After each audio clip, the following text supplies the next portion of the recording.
ദഹനശേഷിയുള്ള ആഹാരം എന്ന് പറഞ്ഞാൽ എന്താ?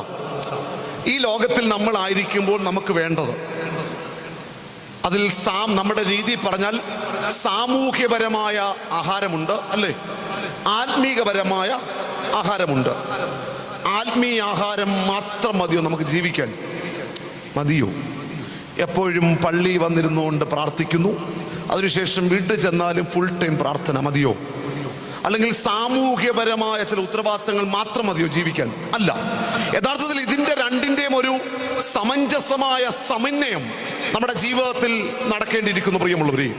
അപ്പൊ സ്വാഭാവികമായി ക്രിസ്തുവിന്റെ ചോദ്യം ദഹനശേഷിയുള്ള ആഹാരം ചോദിക്കുന്ന മക്കൾക്ക് ദഹനശേഷിയില്ലാത്ത ആഹാരം കൊടുക്കുന്നവരാണോ എന്നുള്ളതാ. എന്ന് പറഞ്ഞു കഴിഞ്ഞാൽ നമ്മുടെ രീതി പറഞ്ഞാൽ ആത്മീയ ആഹാരവും അതോടൊപ്പം തന്നെ സാമൂഹിക ആഹാരവും എന്ന് പറഞ്ഞാൽ എന്താ?